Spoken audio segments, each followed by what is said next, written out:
everything while I was working in Nepal. So now I do everything analog as much as I can. What are you using? I used the Sony cassette recorder and a stereo mic to get the audio. Then I had another Rode mic on my camera, and I use just a Sony HD, but I recorded tape. Yeah. But I think looking at the quality of like the Canons, the SLRs of Dossu Review is nice. What they can get at nighttime, like really I can't believe it. But I won't do it. Was it just that one experience, or? Yeah, I mean, yeah, when I'm traveling. Yeah. You know. How about you, Jackie? You have any thoughts, questions? I really enjoyed. I like that you didn't do many translations in it, because I feel like so much of the culture is lost in translation. Because I know a little bit of Spanish. Like I studied it for a long time, and I've traveled in South America. Yeah. And like meanings are so different to people. Like just even the translator or like what they're saying can like interpret it so much differently. So I like that you just kind of experience the country without, you know, being told that this is what they're saying. I mean, you had like one part maybe in it, but I guess it like helped make sense to what was happening. I really enjoyed that part of it. Like you're just kind of like immersed in this culture, but you're not told exactly what's going on. You're just kind of like figuring it out for yourself, which I really liked about it. Okay, cool. Yeah, I didn't know how people were just. I liked that too, but I mean, I like that it needs some more questions. Even, you know, makes me more curious. Like when I watch something I don't know exactly, I'm like, well, what is that? I go look it up. Right. I was wondering, what went into the thinking of translating that one part where I'm assuming he's doing some sort of like fortune telling thing. Because he didn't say that. He was telling me about my life, and he was very accurate.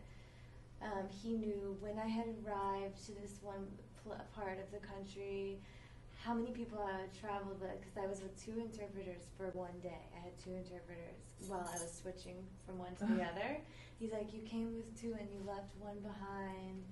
He said something about my father I didn't understand, and when I got back, I found out my dad was extremely ill, and he kept saying something like, your dad is thinking about you a lot, and my dad said to me, I thought I'd never see you again. Like he thought, you know, I mean, he's doing much better now, but there were things like this that this man knew. But anyway, I didn't want to put my life into this thing, so I actually took the creation myth, took a portion of the creation myth and just made some, you know, put it in there. Got it. So that experience and the Zara possession ceremony and the guy saying, "Oh, I dreamt of you, welcome." Yeah.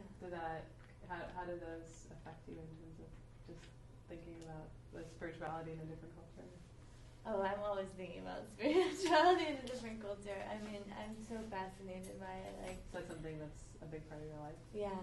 Like, I've been documenting voodoo ceremonies for 5 years, and I started witnessing things that you can't explain what is going on. I mean, people hear voodoo and they're like, oh, that's terrible. Chicken head being cut off. Yeah. But it's magic. I mean, there's so much magic, and people can do things that I don't understand. Eating broken glass and not cutting themselves. I mean, it's wild. And I was really drawn to the music. So right now, I've been in training for 3 years, and I'm learning how to play each rhythm for each spirit. And there are 3 drums. So I'm learning the parts for each drum, and there's also a bell. So how did it start? How did you become interested in that, or how did you make that first step? Like, I would be so intimidated, like, hey, voodoo master, could I come to your ceremony? So when I was in school here, I took, or in NU, I took a class where I was learning about Yoruba and Santeria. I mean, everything stems from Yoruba that I'm mostly interested in.